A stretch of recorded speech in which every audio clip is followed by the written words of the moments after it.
इसमें तो मुझे समझ में ही नहीं आ रही है क्या प्रॉब्लम है।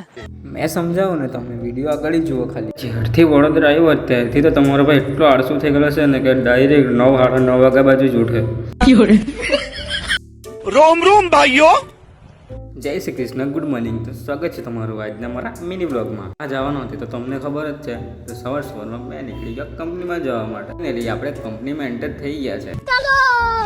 અને સારું કંપનીમાં આવે એટલે એક જ દુઃખ રહે કે સારું આ ટાઈમ ક્યારેક નીકળે, પણ આ ટાઈમ એવો કે જલ્દી જાય. साला ये दुख का खत्म नहीं होता बे. થોડીક વાર બેહીને આપણા પર એક કમ્પ્લેન આવી ગઈ એટલે આપણે નીકળી ગયા કમ્પ્લેન કરાવવા માટે. આ એસીમાં પ્રોબ્લેમ એ હતો કે આ એસીમાં મેઇન સપ્લાય જ બંધ હતો એટલે એસી ચાલતું જ નહીં હતું. અને આ આઉટડોર યુનિટ કયા એસીમાં લગાડવામાં આવે તે જરાક કમેન્ટ કરી દેજો. અને પછી જમવાનો ટાઈમ પણ થઈ જ ગયો એટલે મેં જમવાનું લઈને નીકળી ગયો રૂમ પર.